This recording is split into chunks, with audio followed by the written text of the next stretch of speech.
Ngayon mga idol, magandang araw na naman po sa ating lahat. Nandito na naman po tayo sa atin pong sumada sa petsa. Ngayon naman po ay isusumada natin ang ating petsa para po ngayong May 21, 2024. Sa ating pong mga subscribers dyan, sa mga bago po lamang po natin mga viewers, and maraming salamat po sa inyong lahat. Dahil mga idol, umpisahan natin ang ating sumada. Dito po tayo sa May. Ayan, ito po ay 5. 21 sa ating petsa, 24 sa ating taon. Ayan, kagaya pa rin po ng dati. Simplify lang muna natin yung mga numero natin dito. 0 plus 5 is 5. 2 plus 1 is 3.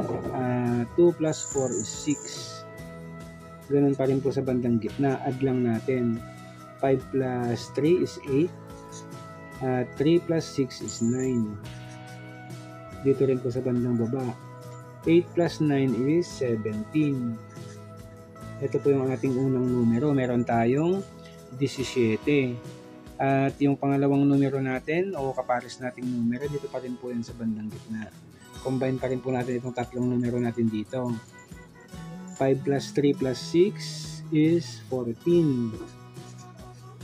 Yan naman po yung ating pangalawang numero. Meron tayong 14. At meron na rin po tayo itong kombinasyon. Pwede na po natin yung matayaan. 14-17 or 17-14. Ayan. Pwede na po natin itong matayaan yung kombinasyon natin ito.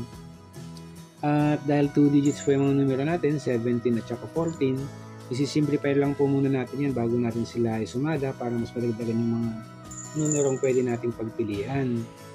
Ayan mga idol, dito po sa 14, 1 plus 4, yan ay 5.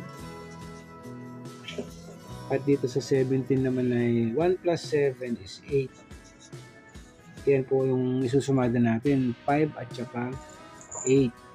At unahin po natin isumada ang 5. Dito sa 5, kukunin muna natin yung 14. Sumada 14, 1 plus 4 is 5. Pwede din dyan 32, sumada 32. 3 plus 2 is 5. At 23, sumada 23. 2 plus 3 is 5. At mga idol, yan po yung sumada natin dito sa 5. At isunod naman natin itong 8. Dito sa 8, kukunin muna natin itong 17.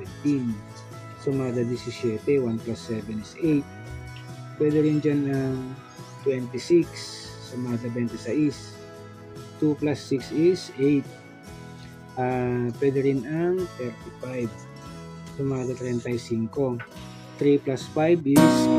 And mga idol, yan naman po yung ating sumada sa 8. Ito po yung mga numero natin na pwede natin pilihan sa ating sumada para po ngayon May 21. Meron tayong 5, 14, 17.